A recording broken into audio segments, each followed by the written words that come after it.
पुत्र, क्या हुआ? इतना उदास क्यों है पुत्र? माँ, हाँ, मैं अब कभी भिक्षा मांगने नहीं जाऊंगा।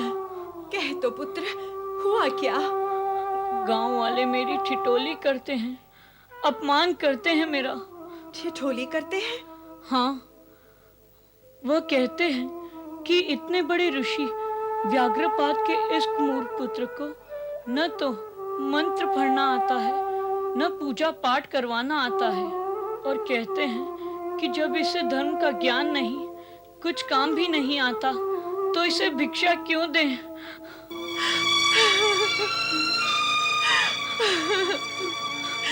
समय समय की बात है पुत्र।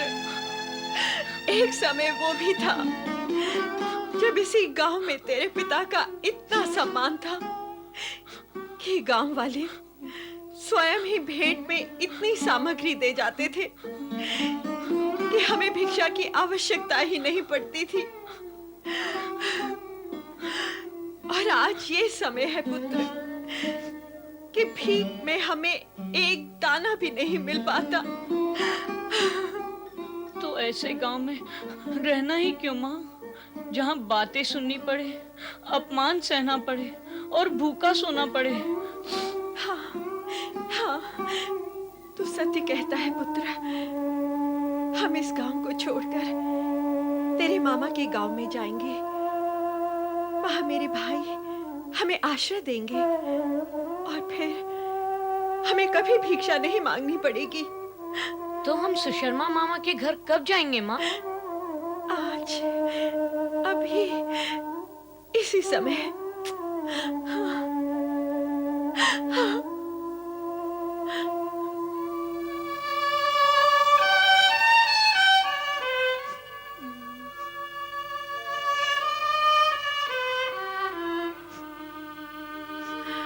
स्वामी, क्षमा करें स्वामी।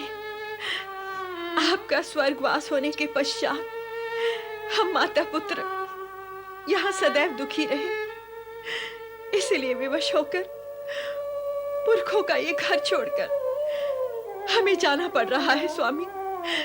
क्षमा करें, क्षमा करें। चल पुत्र, चल।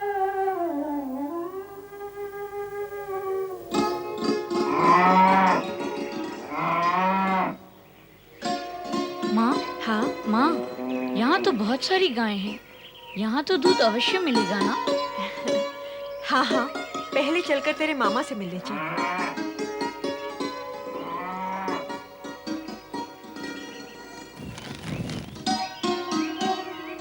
पछता रही हूँ मैं। तुम जैसे निठल्ले से विवाह हुआ मेरा। एक भी सुख जिसे कहते हैं वो दिया नहीं तुमने। छोटी छोटी वस्तुओं के लिए भी तरसती रही हूँ मैं। ये तुम क्या कह रही हो तारा? अरे वही कह रही हूँ जो सच है, और सच बहुत कड़वा होता है ना? यदि मेरे पुरोहित पिता ने मेरा विवाह किसी राज पुरोहित से किया होता तो आज मैं रानी महारानी जैसा सुख भोग रही होती। हाँ माँ, मामी जोर से बोल रही है और मामा कुछ नहीं बोल रहे। भाग्य में ढंग का पति रही तो सुख कहाँ से मिलेगा? सुख तो आ गए भीख मांगने के लिए। जाओ, भाग जाओ यहाँ से। अरे टुकुर टुकुर मुंह क्या देख रही है मेरा? जाती है या नहीं? देखिए, मैं देविका हूँ, आपकी ननद हूँ। आप मेरी भाभी हैं। मैं भिखारन की भाभी? नहीं नहीं, मैं भिखारन नहीं हूँ।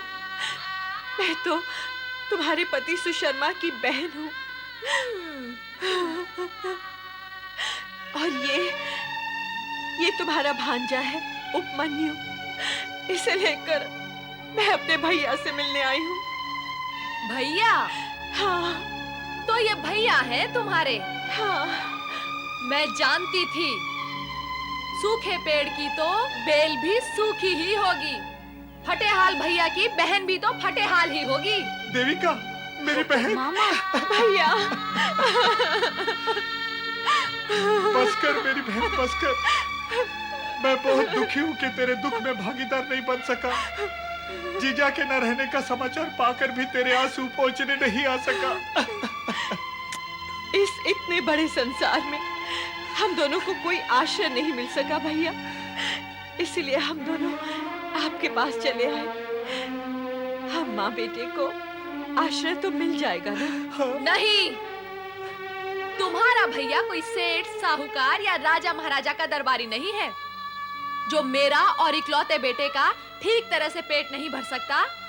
वो तुम्हें कहां से लाकर खिलाएगा? हाँ हाँ, तुम दोनों भाई बहन चौखट के बाहर ही रोना धोना करके आंसू पोंछ लो एक दूसरे के, और वहीं जाकर पहुंचो जहां से आए हो, समझे?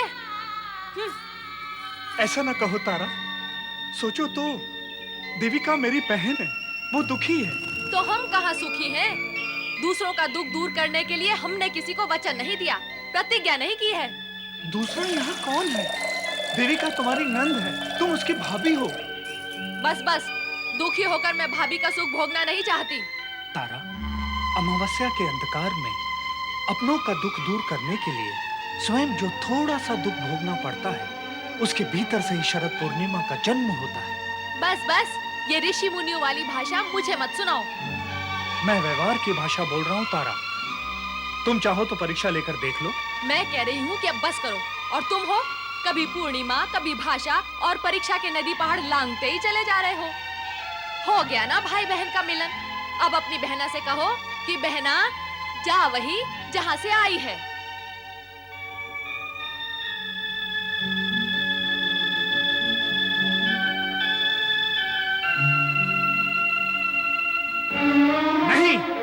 ये दोनों यही रहेंगे हमारे साथ।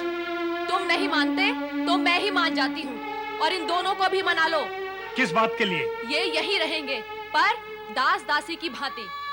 मेरा कहना माना जाएगा तो ही मैं तुम्हारी बात मानूंगी, नहीं तो नहीं। मुझे सब मान्य है। हाँ? अरे उठो राजकुमारी जी। हाँ? सुबह हो गई, सूरज निकलने वाला है। उठो, चलकर गाय का दूध निकालो। उठो, मेरा लाडला पुत्र पुरेंद्र दूध के बिना रह नहीं सकता, उसे शीघ्र ही दूध चाहिए। अरे टुकुर टुकुर मुंह क्या देख रहा है? उठ। और सुनो, दूध की एक बूंद भी नीचे ना गिरे, और ये भी ध्यान रहे, ये गाय तुम्हारे भैया या मामा की नहीं है, ये तो मैं अपने पिता के घर से लाई हूँ। यदि ये गाय मैं नहीं लाती तो मेरा निकम्मा पति मुझे और मेरे पुत्र पुरेंद्र को भूखा ही मार देता। हाँ, चलो उठो।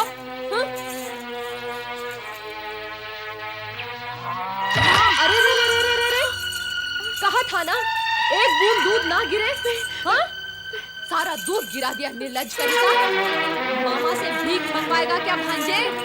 हाँ? भाभी, गाय की ठोकर से गिर गया, मैं निकाल देती हूँ। चल निकाल जल्दी। हाँ, हाँ। ले बेटा। आजा आजा, काली आजा।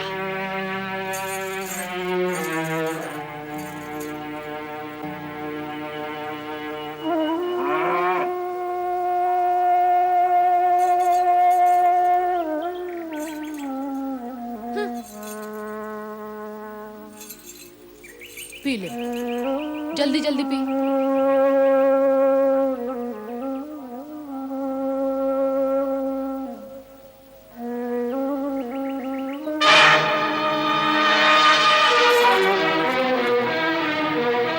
तू क्या देख रहा है आंखें चौड़ी करके?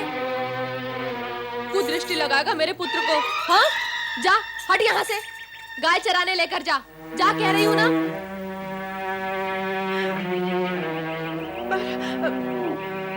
ले और दूध पी ले।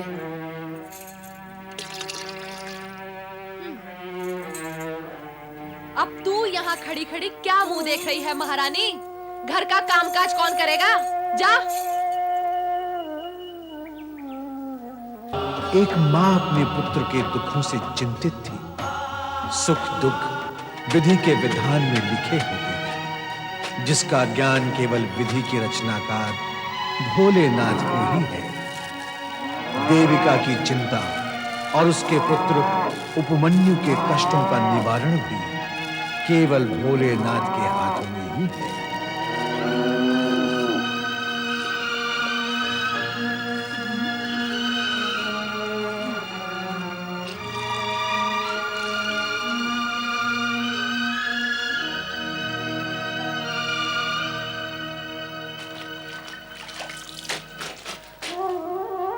इस भूख से तो अच्छा था अपने गांव में ही भिक्षा मांगकर पेट भर लेते। वहां अपमान था, वह तो यहाँ भी है। मारे भूख के प्राण बाहर आ रहे हैं।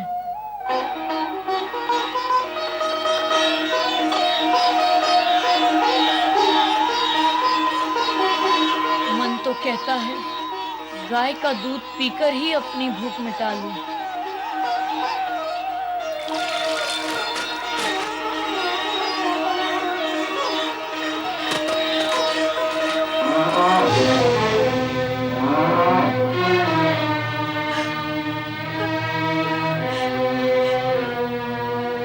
नहीं नहीं, चोरी करना अपराध है। चोरी करने से तो भूखा रहना अच्छा है। माँ, माँ, उपमन्यु बेटा, माँ, इतना काम करके भी भूखा ही रहना पड़ता है, तो यह हम अपने गांव में भी कर सकते हैं। चलो माँ, अपने गांव लौट चलें।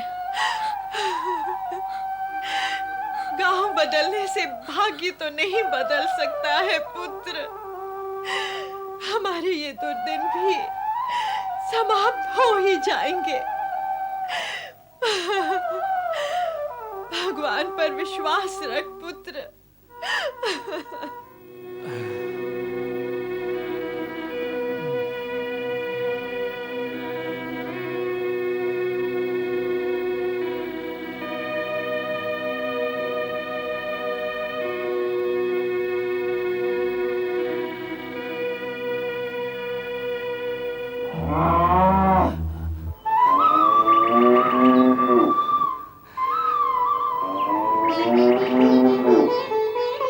लो बहन, ये मिष्ठान है तुम्हारे और उपमन्यु के लिए। एक यजमान ने दिए हैं। तारा को पता चलता तो ये मिष्ठान पुरंदर को दे देती। लो, तुम और उपमन्यु खा लो। ये लो। मामा, मिष्ठान लाए हो हमारे लिए? हाँ उपमन्यु, ये मिष्ठान तुम्हारे लिए है। लो बेटे।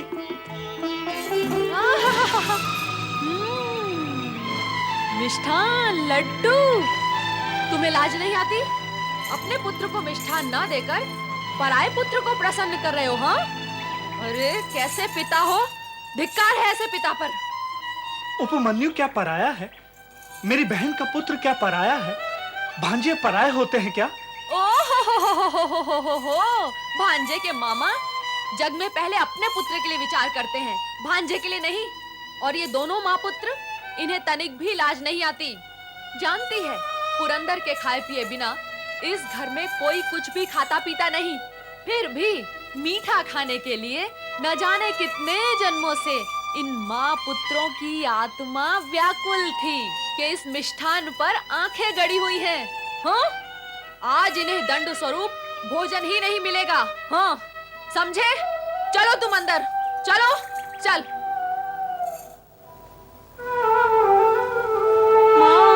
हाँ बेटा, भाग्य का लेखा कोई नहीं मिटा सकता।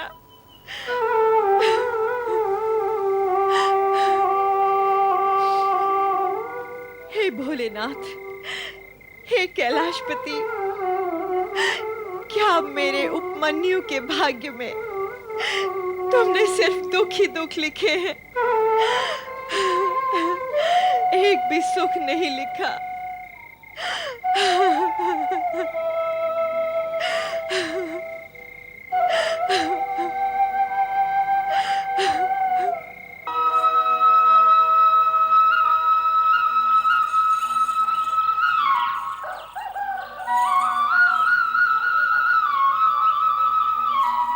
अरे अरे अरे अरे, ला मुझे दे।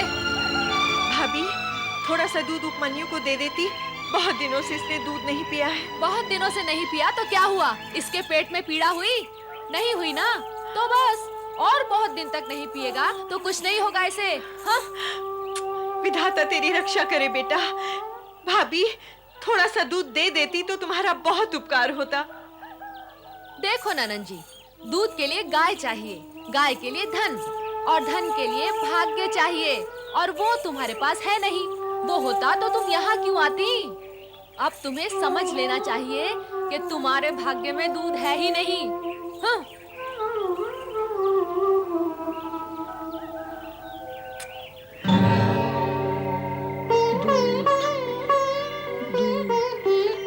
मुझे दूध चाहिए।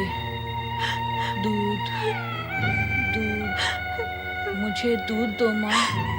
दूध, दूध, दूध, दूध, दूध, मुझे दूध चाहिए। हाँ, दूध, दूध, मैं लाती हूँ। दूध, दूध, दूध, दूध, दूध, दूध, दूध, दूध, दूध, दूध, दूध, दूध, दूध, दूध, दूध, दूध,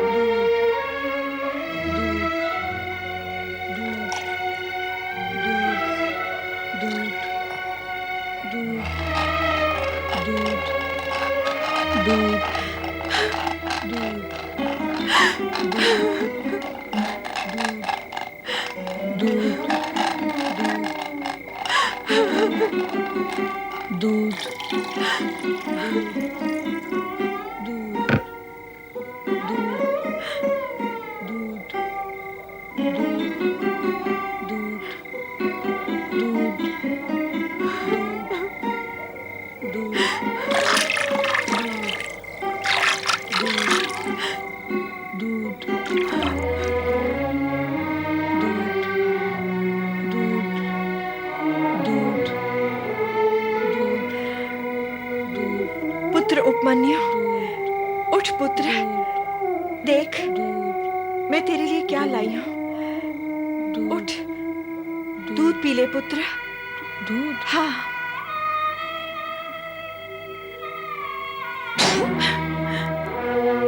क्या दिया माँ? क्या दिया तुमने मुझे? यह दूध नहीं है। तुमने छल किया मेरे साथ। क्यों किया ऐसा? बोलो क्यों किया ऐसा?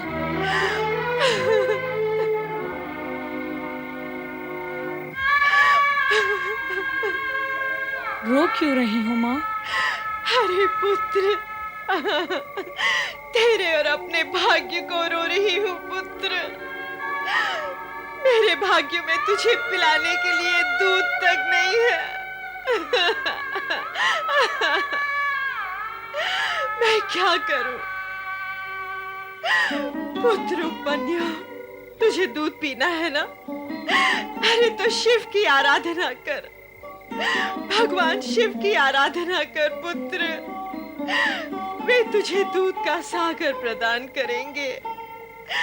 तेरे पिता की भी यही इच्छा थी पुत्र कि तू शिव की आराधना करे। शिव की आराधना कर पुत्र। सुन रहा है ना मैं क्या कह रही हूँ? शिव की आराधना कर।